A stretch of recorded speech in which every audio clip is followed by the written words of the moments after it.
I'm going to record this for you. Here we go. Okay. All right. So now I'm recording it so you can watch it again if you need to. Okay. Cool.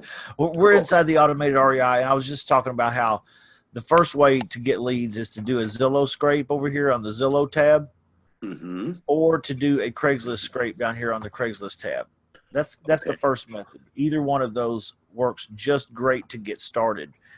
The next thing you would want to consider doing is the list pulling tab, and I would recommend you pick your geography, but the list type down here, I would start with expired listings. Okay. And then I would go to owner, I would go to absentee, or I would go to something like pre-foreclosure, depending on your fancy, you know. Okay. Each one of those is a little bit different, but all good. Okay. And you can combine that with a skip trace, and I would do the 6 cents, because this is the best quality data. So in other words, you're going to skip trace and get phone numbers so that you can upload it into the text blaster and text them. And how you would do that is once you get your list back from ordering it here, you would come over here to the tab that says SMS campaign, and then you would upload that document right here, upload contact list. Okay. Upload that, and then just do a text blast like you would if you had done a scrape on the Zillow or a scrape on the Craigslist. So you'll be able to upload a list then that you bought and skip traced and blast that. And so you get leads that way. All right. So there's 2 ways to get leads, the Craigslist and Zillow scraper, and then there's the list pulling.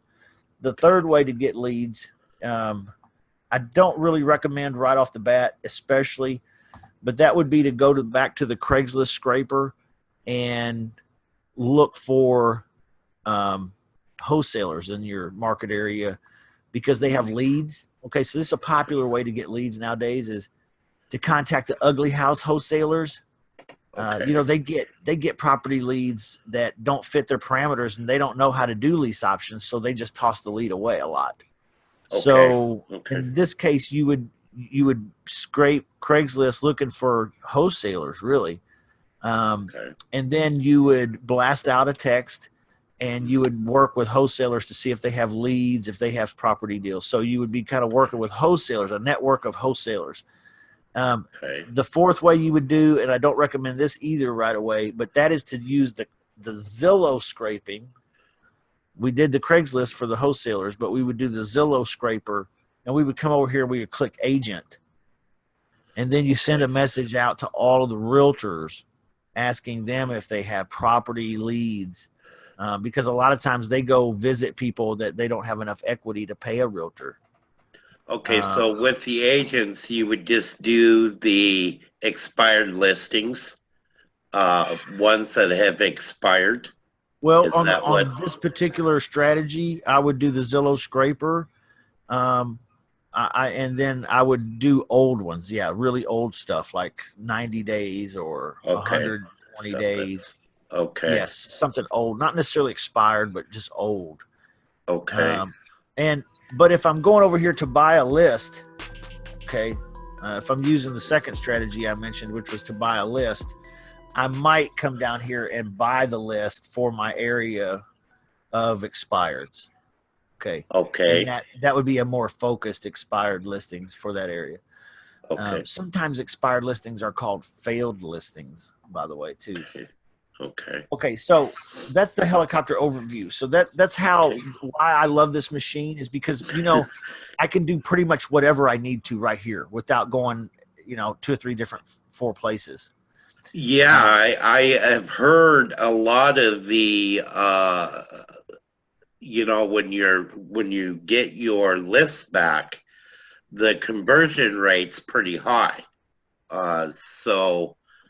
Yeah, it's like 30%. So that's pretty good. Yeah, not bad. Yeah, that's not bad at all. So they're getting their data from the same place that everybody else gets it, really. And what I mean, not everybody else, but there's a few big players in the industry, and I believe CoreLogic is what they call the place where they get the data, and it's supposed to be really top level, great data. Automated REI is getting, that's the tier 3 stuff on the skip trace. So when I list pull here on this list building, let's say I pulled a failed listings, I'm going to come down here and I'm also going to choose at the same time to just have them skip trace it. I'm going to have them do tier 3. It's a little more expensive for me at 6 cents for both the list and the skip trace. But at the same time, it's not 45 cents, which it is other places. I mean, I'm getting the best data out there for 6 cents. If it's a successful skip trace, they can get number, then it'll cost me 6 cents. Which I think he was saying it's like 80%, on that one. So that's pretty darn good, Yeah, you're exactly right. Yeah, it's not too bad.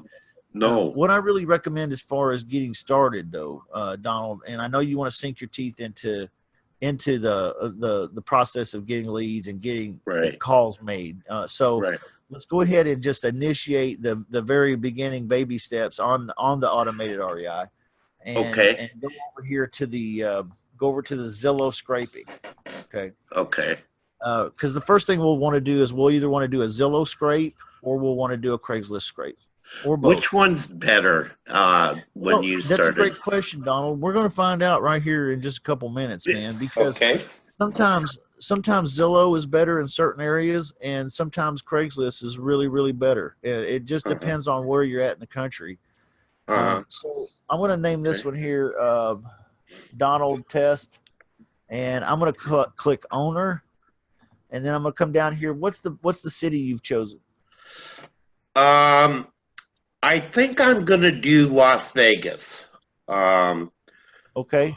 Yeah. That's a great one. I can tell you, I already know what's going to happen when I hit this go. But this is a great experience. Okay. So let's go for it. Now, if I wanted to upload zip codes, I could upload specific zip codes using this button right here, Donald. So right now I'm just doing all of Las Vegas, Nevada, but I could do the upload zip codes right here. And you can see down here, we've got, a time. I'm going to select a time. I'm going to go 1 hour from now. And then I'm going to pick today. Okay, great. I could pick any time, any hour I want, as long as it's not in the past. All right. Okay, I'm going to leave keywords selected, but I'm going to come down here and click filters.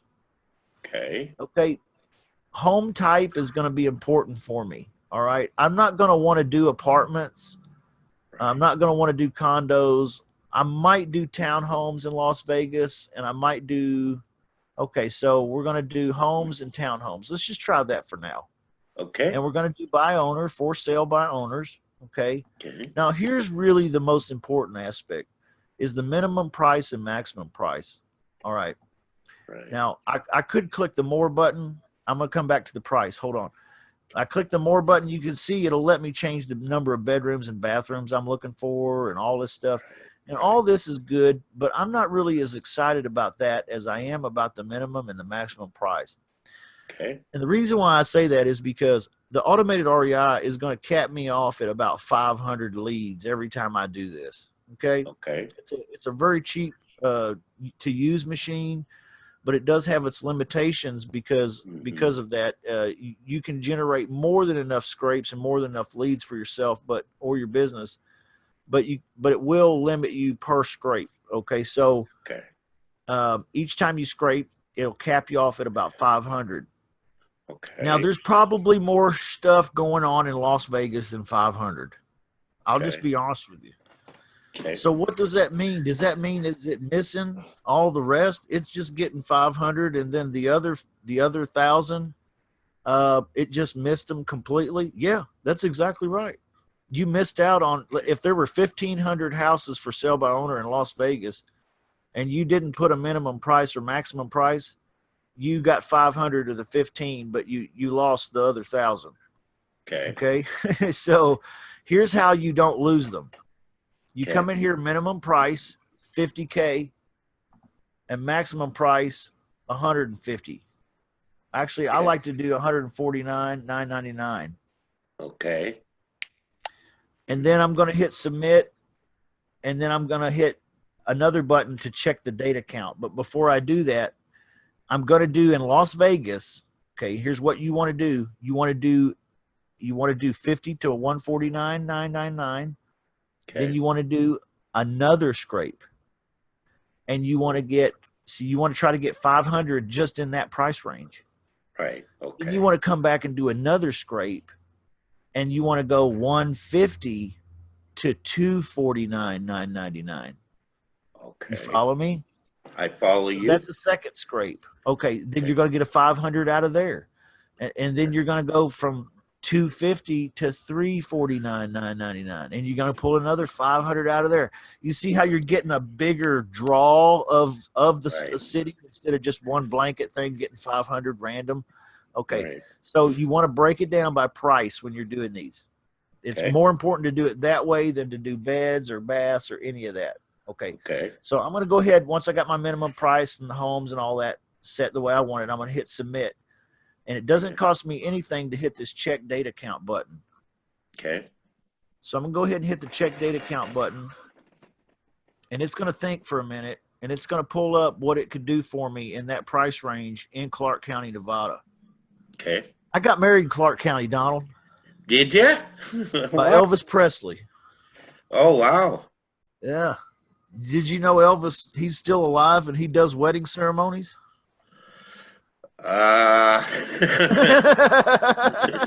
Well, no, I didn't, but Well, yeah, I think he's the guy, there's a lot of impersonations down there, so yeah. yeah. Oh, yeah. It wasn't the real guy. Okay. No. You mean his name was like Herb or Frank? Right. I think it was Herb or something. I can't remember. Yeah. Okay, so it's done thinking here, and you can see this is exactly what I knew it would do in Clark County. One lead. Okay, one lead. That's not going to be enough. All right, Nope. so we already know right away that Zillow is not going to be great for Clark County, Nevada. All right, I knew that going in, but I wanted you to see that. So Okay. I'm going to come down here to the Craigslist scraper, Okay. and let's see, where's it at? Craigslist scraping. Mm-hmm. And then I'm going to do the same thing, except I'm going to look on Craigslist. Okay. And this time I'm going to go for real estate for sale by owner. Okay. Not by broker, but by owner. Okay. And then I'm going to come back and do this again on Craigslist. And I'm going to do it in the apartments housing for rent. Okay. Two different sections. So I'm going to have to do these two scrapes to get this done right. And the reason why is because the real estate by owner, that's stuff that's for sale by owner. The apartments housing for rent section, that is for rent by owner. Okay. So And both of those landlords. will work okay. Yep. But if you're going to get if you're going to market and you're going to hit everybody, you're going to have to do both. So you're going to have to come back and do this twice. But this time I'm going to go ahead and pick real estate by owner. And then I'm going to come down here and let's see here. Nevada, where'd you go? There you are. Okay. And select city.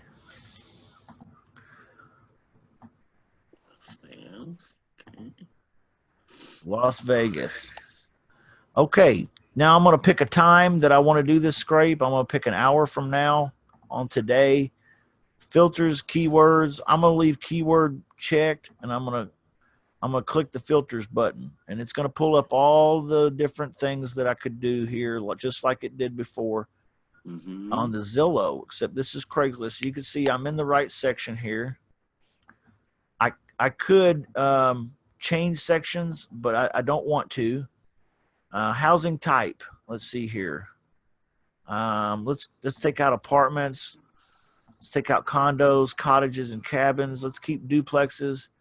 Let's keep flats, houses, no in-laws, no lofts. Townhomes will keep, manufactured will lose, assisted living will lose, and land will lose. Okay. Okay. All right. So we've got that done. More. What's in here? I could do just what was posted today. If I wanted to do this literally every day, I could do it just for what was today. I don't recommend that. Okay. I don't really recommend that. Not necessarily important, but you could. Okay. So I'm going to leave those blank. Laundry, I don't care if there's a laundry in it or not. That's not a big problem for me. Parking, I don't care about parking too much. Miles from, okay. So I could do, let's try 40 miles. 40 miles. We could go 40 miles outside. Well, we're trying to get a bigger swath here. Price, minimum, and maximum. Let's just try to do the whole thing. Okay. 50,000 to 450,000. And I know there's properties there that have a lot more value than that, but let's just try something. We're just playing around a little bit here. Bedrooms and baths, I think I'll leave that. Availability, I'll leave all that. Okay, I think it's all ready. Is there anything you'd like to change in here? No, I think that's good. Yeah. Okay, I'm going to give it one more look over. And okay, I really should. I'm just doing this for example, but I really should do the 50 to the 149,999, and then I should do the 150 to 240. I should do that here too, but I'm just for example. All right. I'm gonna hit submit. Okay, so now it's all set. Now I just want to check the data count, and like I did last time on Zillow, and it told me I could get one. Okay, boom, right here. Here we go. Now we got 280. Okay, not bad. Not bad. I'll take a 280. Yeah. If I'm in Las Vegas, right? 280 ain't bad. That might be my lucky number. I don't know. So if it was 30 or 40 or 50, not that good. 100, 250 above. Yeah, we're doing pretty good. Yeah. So you will get more or less if you change around the filters a little bit. Right. Okay, so get in there and play around with it until you find one that you really like. Like it's bringing back some good numbers. Okay. And when you want to hit proceed. Okay. Okay. Once you hit proceed, this box will go away, and then you'll want to hit create campaign. Okay. Once you've done that, 24 hours later, it will show up again. But it will show up again over here in your scraping history. Okay. Let me see here. Scraping history. It'll show up as the top one. Okay. And once you see it say completed, you know right away that all I have to do is go over here and click Start SMS. And that'll take me to the page to start setting up my text blast. Okay, cool. And I'll fill that out just real simple. Here, I'll make sure I've got the right one selected here. I'll make sure that everything's all filled out properly. I can even set it to go out on Thursday next week if I want. Wow. I don't have to do it for right now. I'll set the date and time. And then come down here, type my message in, which is on the seller call notes, by the way. Right. And then you can just hit start. Boom. And not very short order after that, you will want to go to the SMS campaign history tab. Okay. And at the very top, the first one will be that last campaign that you just sent out. Okay. And when it says completed, you know that when you click view or download, you'll be looking at your leads. Okay. Shut up, money. Yeah. Hey, thanks for watching. But don't forget to post, introduce yourself, tag a friend, like us, leave a comment, subscribe, share this video. Just do something. Don't just sit there. There's all that money out there. You got to get going. Get in motion. This is Motion Real Estate.